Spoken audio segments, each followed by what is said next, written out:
كلنا أنبياء المسيح. Nous sommes toutes et tous les prophètes de Christ. بسم الآب والابن والقدس آمين. إخوتي كنا سمعنا عن الإنجيل اليوم، إنجيل مولد يوحنا المعمدان، وكلنا هيك بنتأمل بهالإنجيل وكيف اليهود بوقت الختانة، والختانة هي علامة التزام الشعب اليهودي بالوعد اللي وعد فيه الرب أبناء شعب الله. هالوعد الأساسي بالخلاص بهالوقت بالذات الشعب اليهودي بيعطي اسم لابنه، وبيسألوا البي والأم شو بدكم تسموا ابنه؟ وكانت المفاجأة العظيمة اسم يوحنا، اللي ما كان لا من سليلة زكريا ولا من سليلة أكيد اليصابات. شيء جديد. فجأة لا يسمى يوحنا، وزكريا أكد هيدا الشيء.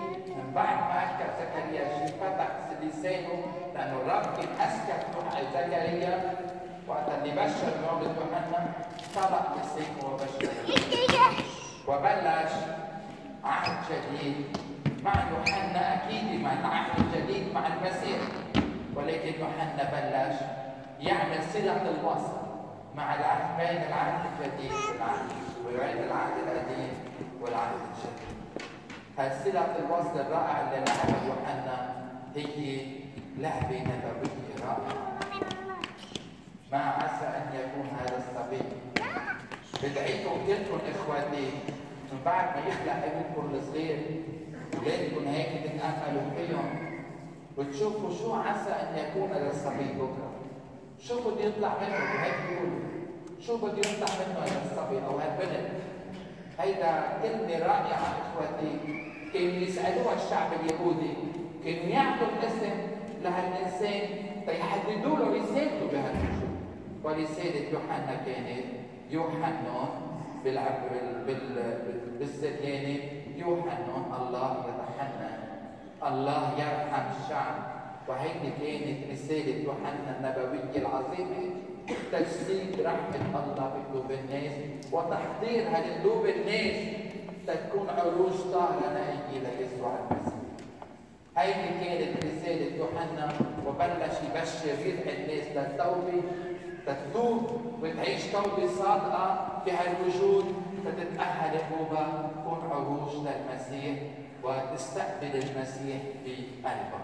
نحن بمسيرة هالبلاد إخواتي كلنا مدعوون أولا تكون قلوبنا عروش طاهرة للمسيح، بعدين تكون أنبياء للمسيح بهذا الوجود، ونحضر القلوب كلها تكون قلوب جاهزة لتستقبل المسيح، مش بس تعمل الشجرة بالبيت، مش بس تعمل عشر البلاد، ولا بس هيدا كثير منيح كله رائع جدا.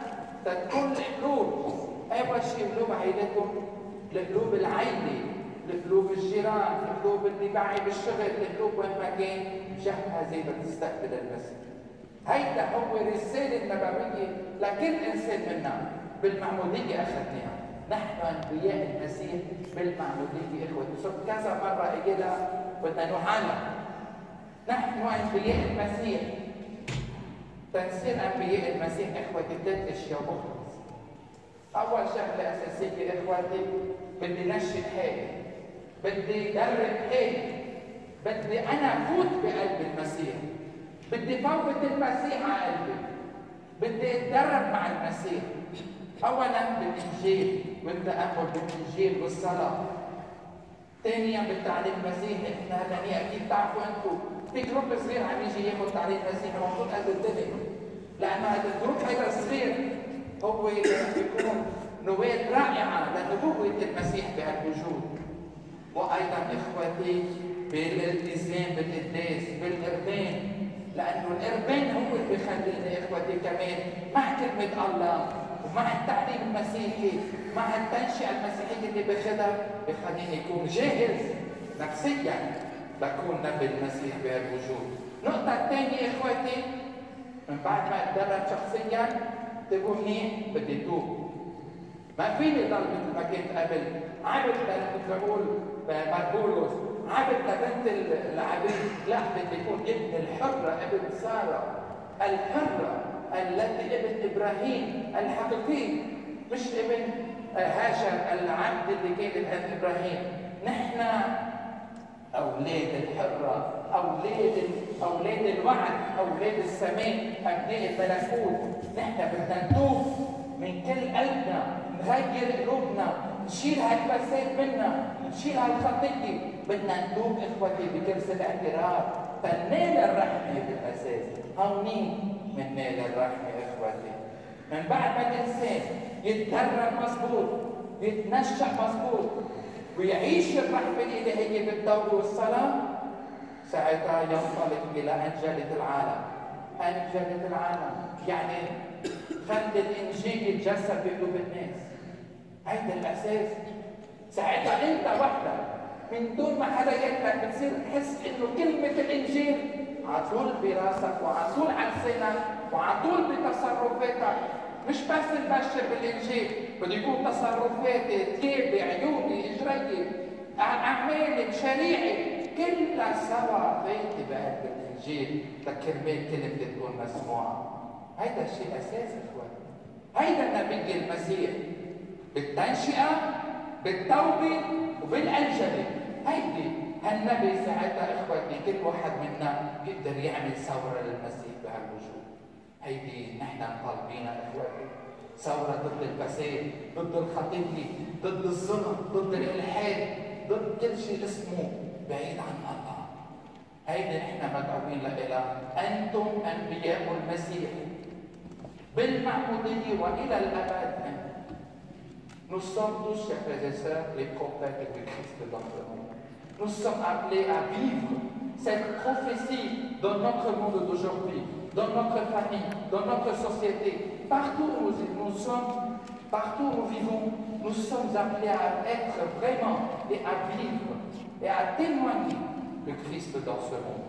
Il y a 3 étapes importantes que j'ai signalées dans mon email. La première, c'est d'entamer une formation personnelle. Pour que nous soyons les prophètes de Christ dans ce monde, il faut que nous soyons bien formés, nous-mêmes au début, par la méditation de l'Évangile, par la pratique des sacrements, surtout l'Eucharistie, et aussi, n'oublions pas, par la lecture des livres spirituels, et par, bien sûr, il faut que nous soyons de nouveau et toujours catéchisés. C'est une formation contenue dans la catéchèse. Et nous avons un petit groupe chaque mardi soir qui viennent pour qu'ils soient catéchisés de nouveau et une catéchèse continue pour les adultes. Deuxièmement, c'est la pénitence. C'est changer notre vie vers le bien. C'est s'unir dans notre vie, dans nos pratiques par le Christ. Et la pénitence et le pardon et la réconciliation avec Dieu se fait dans le confessionnal. C'est là-bas des entrailles de Dieu qui nous donne la miséricorde, qui nous donne une nouvelle naissance.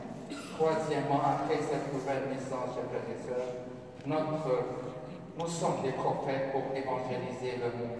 Nous serons prêts à évangéliser le monde, non pas par la parole uniquement, par nos amis, par nos comportements, partout notre être, nous serons des prophètes de Christ dans ce monde. C'est ça l'appel d'aujourd'hui. Le prophète Jean a changé le monde en montrant le Christ devant les autres, en baptisant les gens dans l'eau, afin qu'ils vivent une réconciliation avec Dieu, pour que le Dieu soit incarné en nous. Et nous sommes aussi des prophètes à l'image de Jean et à l'image de Marie aujourd'hui. Nous fêtons la déclaration de dogme de l'Immaculée Conception. Alors Marie, elle était aussi une prophète exceptionnelle dans la vie de Christ, par son comportement, par sa méditation journalière, par sa présence, à chaque fois, à chaque pas, à chaque parole qu'elle a fait, qu'elle a réalisée dans sa vie, elle était la prophète de Christ. Et jusqu'aujourd'hui, même au plus haut des cieux, elle est notre prophète. Elle nous pousse toutes et tous à vivre le Christ et à être le prophète de Christ dans ce monde. Et maintenant, vous allez vous approcher pour la communion. J'ai mis du blé, des graines de blé ici et là. Et aussi des planches où il y a des cotons avec de l'eau. Vous pouvez semer symboliquement quelques graines de blé ici, à droite et à ma droite et à ma gauche. C'est comme si nous sommes prêts, Seigneur, devant toi, devant la Vierge Marie, devant le prophète Jean aujourd'hui, nous sommes prêts à semer la graine de l'amour du Christ dans les cœurs des autres et au début dans notre cœur. Amen. Maintenant, chers frères et sœurs, j'invite le comité, les nouveaux membres du comité de la confrérie pour qu'ils viennent devant moi et qu'ils, bien sûr, témoignent de promesses, proclament leurs promesses, afin qu'ils soient fidèles au règlement de la confrérie Notre-Dame et qu'ils soient vraiment les prophètes de la Vierge Marie et du Christ, bien sûr, dans notre paroisse. Je vous signale que Rita Touré est élu de nouveau comme responsable de la confrérie de Notre-Dame du Liban à Paris. Thérèse Mata est la vice-présidente aussi. Nelly Rabi, la secrétaire. Najat Reibi, l'économe, la trésorière et l'économe.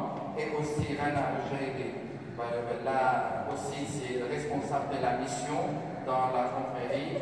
Et aussi Laurence Nasser, la responsable de la formation catéchétique, bien sûr, chrétienne dans la confrérie. Alors, je vous demande de renouveler, de prononcer votre promesse devant la